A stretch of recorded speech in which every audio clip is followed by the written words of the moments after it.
We're constantly told the economy is booming. But for so many of us, it just doesn't feel that way. It feels like we're being left behind.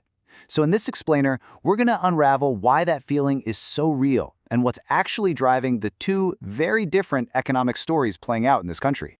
I mean, just look at the contrast. On one side, you've got these glowing headlines, right? GDP is growing, unemployment is at record lows, the stock market is hitting all-time highs.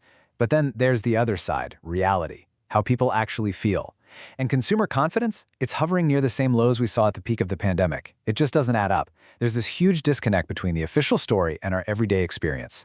So what is really going on? How can both of these things be true at the same time? Well, it feels like we're living in two different countries, and we're going to solve this mystery together. Okay, our first clue to cracking this case starts with a really fundamental misunderstanding, one you hear all the time in the news. This idea that the stock market is the economy. It's not. See, the economy, that's the whole shebang. It's the small businesses on your main street, it's farmers, it's international trade, it's millions and millions of jobs. The stock market, that's way, way narrower. It's really just a high-stakes casino where investors bet on the future profits of a tiny handful of giant companies. We're talking about maybe the 500 biggest businesses in a country that has over 30 million of them. And hey, this isn't some new thing. Just look back at the Roaring '20s. The stock market was absolutely on fire, but it was all built on some pretty shaky ground. So after the Great Crash in '29, something interesting happened. By 1933, the market started rallying again, hard. It soared over 300%. On paper, it looked like America was back in business. But here's the disconnect, and it's a powerful one. While the market was recovering, many ordinary Americans still stood in breadlines. The reality on the ground for most people was completely different from the story the stock ticker was telling.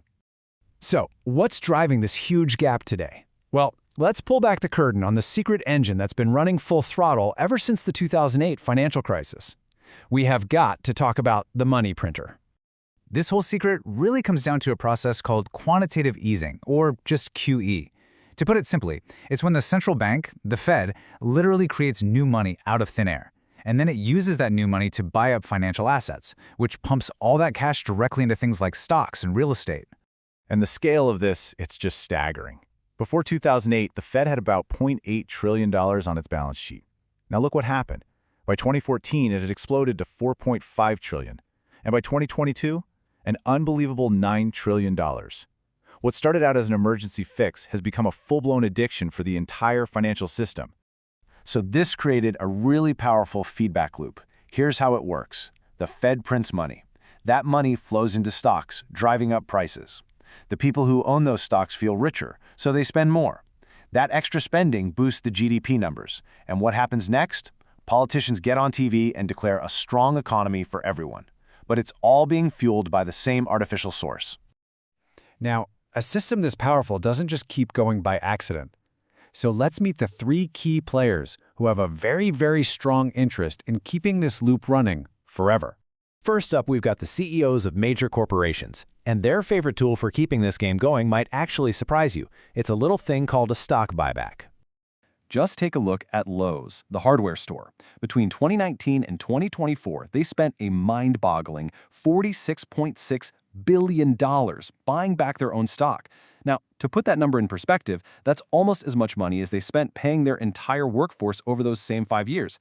So why on earth would a company do that? Well, the incentive becomes crystal clear when you look at how CEOs actually get paid.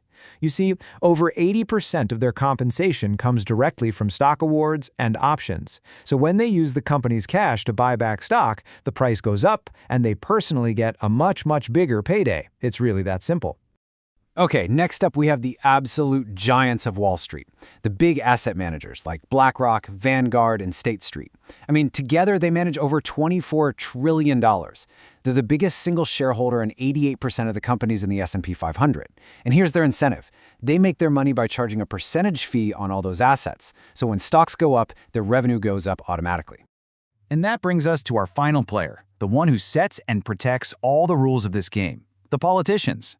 I mean, think about it. The stock market has basically become a political scorecard. No president, Democrat or Republican, can afford to have a market crash on their watch. So is it any surprise that members of Congress consistently do better than professional investors with their own stock trades?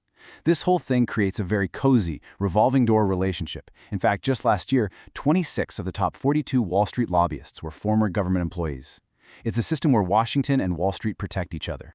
So what are the real-world consequences of all this? This isn't just some theory in a textbook. It is creating an economy that is literally splitting our country in two. You can see this K-shaped divide everywhere you look. Let's take the hotel industry. At the very top end, luxury hotels are doing great. The revenues are climbing. But at the same exact time, budget-friendly hotels are seeing their revenues fall. You see the K? One arm goes up and the other one goes down. And it is the exact same story up in the skies.